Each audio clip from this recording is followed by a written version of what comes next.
And today I'm talking to the lovely Barry Lee, all about boosting retention with happy and thriving teams. So I'm really excited to have Barry here. Hello, Barry. How are you going?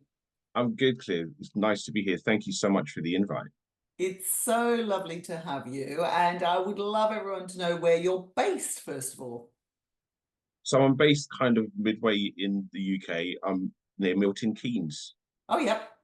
Excellent. Not too far from me in Bristol. So that's great. So it would be lovely for everyone to really understand who you are and what your experience is. So do you want to fire away? Yeah, so I've been in the industry. I've got over 20 years experience in industry across retail, financial services, property sectors. I've worked in various different roles. My roles have been very diverse. Been a management trainer, business consultant, and training and managing, developing teams across different various industries. And yeah, it's been very exciting, and I've had quite an enjoyable ride in my career so far.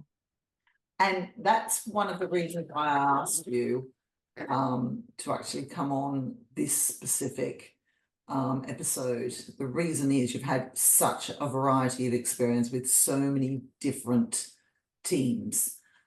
So what would be lovely is for you to actually explain why is it so important for teams to perform at their best? I think it's from my experience, teams performing at their best is only good for business in the sense that it allows the business to increase their productivity. Yeah. They're able to perform at optimum levels and actually get the best out of them. So it's important that organizations see that and obviously make sure that they do that to the best of their ability. Yeah, definitely. So to see them at the best of their ability, what are the huge benefits to an organization when teams are performing at their best? When they're performing at their best, you'll find that not only is it about the bottom line and the bottom figure that they receive, but it's also about ensuring that there's a great culture. You'll find that there's a benefit in terms of the culture that they have. You know, they're able to collaborate and work together. And just the environment, the culture is a massive one where you'll find that they also benefit in that direction from that perspective as well. Culture has so much to do with it. And it's so interesting when I go into organizations how people who aren't happy with the culture don't perform at their best. And they're the ones who often leave. And what we need to understand is that employers are currently navigating a really challenging hiring landscape. And if it's challenging to hire people, what sort of problems for teams to perform at their best does this cause?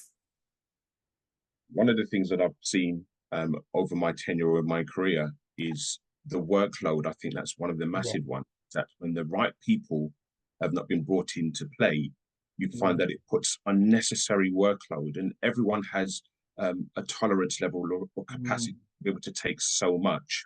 And Yeah. what you find is that back burden then translates over to those people that are working, and you find that as a byproduct of that, they become demoralized and discouraged and overwhelmed even because of Yeah. the amount of workload that they have to take on. And I love the words you've used there, Barry. Demoralized, discouraged, overwhelmed. That causes stress, that causes pressure. When we're stressed and pressured, we don't sleep, which causes more problems. And it means that then the culture is negative. And we want to turn that round so that the culture is more positive when people aren't more stressed. Absolutely, I totally agree.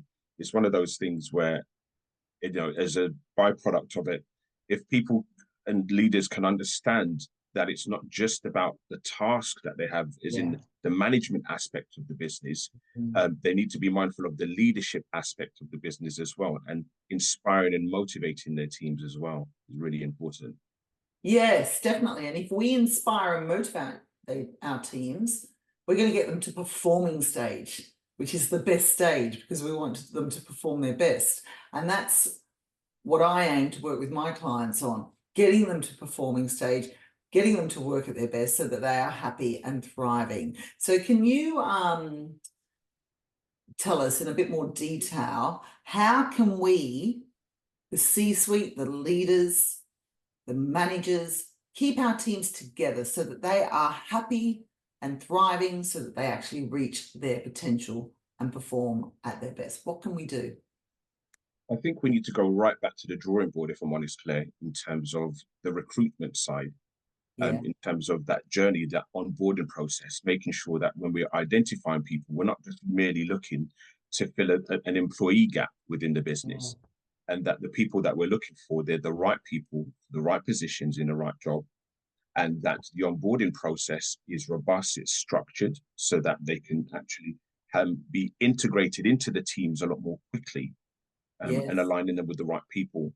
There needs to be some coaching and mentoring put in place as well, but also having different events and recognizing good work. It's very easy for some people to Mm, do the work, but it go unnoticed. yeah. So it's recognizing and rewarding that, but also a part of the team building and the collaboration is to make sure that they're working together.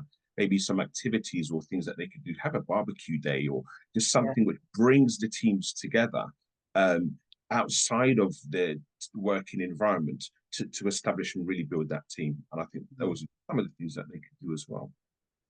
I love that because you'll address two things in detail, which is great. I remember being in an organization where we had to quickly get people on board, quickly get them on board. The staff retention rate was really, really bad, and they wanted to grow. And quickly getting on board, we didn't have the time to process the people we were interviewing, and we didn't actually always recruit the best people. So it's getting that recruitment right. We would have been much better off having a slower recruitment process and making sure we had the right people, because then there would have been less staff retention. And I also love your point, because this same organization, when we first started that organization, we used to have fun days like barbecue days and leave a bit early and have drinks, etc. But that all went out the door when they became very wanting to grow more, more, more, more, more. It was all about targets, targets, targets, targets instead of about the people.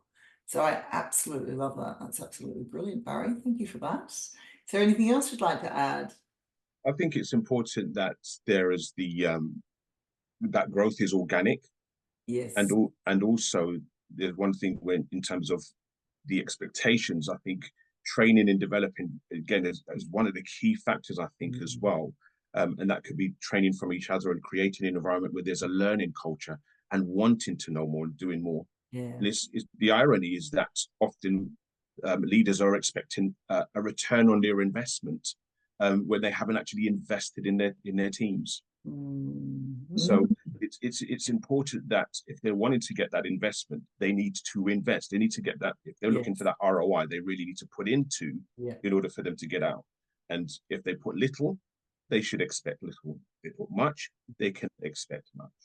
That makes sense, actually. You can't get an ROI if you haven't made the investment in the first place.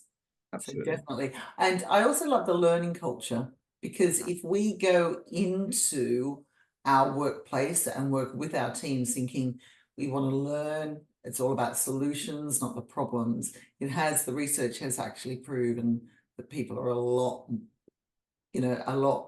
more strategic, they perform a lot better, they reach their targets, they reach their goals. So that's absolutely brilliant. So thank you, Barry. You've given us so many insights. So I'm sure there's a lot of people out there who would love to find you and have a chat. So where can people find you? I'm absolutely on LinkedIn. So just reach out to me on LinkedIn and just put something in my DM, and happy to talk and happy to discuss anything or answer any questions that anyone may have. Give That's further insight. brilliant. Thank you so much, Barry, for your insights and your wise words, and take care. Thank you so much, Claire. It's been a pleasure. Thank you.